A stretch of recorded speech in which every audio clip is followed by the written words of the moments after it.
Hello friends, welcome to Snehithi channel. தீபாவளிக்கு ஓலை பகோடா செய்யலாம் வாங்க. இது என் அக்காவோட சிக்னேச்சர் ரெசிபி. 3 கப் அரிசி மாவு, 1.5 கப் கடலை மாவு, 3/4 கப் உடச்சக்கடலை மாவு, கொஞ்சமாக காஷ்மீரி மிளகாய்த்தூள், 1 ஸ்பூன் வெள்ளை எள்ளு, காரம் தேவைக்கேற்ப வீட்டு மிளகாய்த்தூள், தேவையான அளவு உப்பு, கீ இல்லைன்னா பட்டர் 2 ஸ்பூன் ஆட் பண்ணிக்கோங்க. எதுவாக இருந்தாலும் ஓகே. கொஞ்சம் கொஞ்சமாக தண்ணி விட்டு நல்லா பிசைஞ்சு எடுத்துக்கோங்க.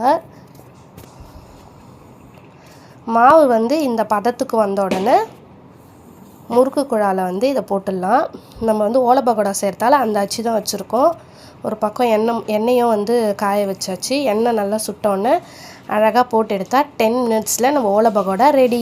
இந்த தீபாவளிக்கு இதை நீங்கள் செஞ்சு ட்ரை பண்ணி பாருங்கள். ஈஸி அண்ட் டேஸ்டியான ஸ்நாக்ஸ் ரெசிபி.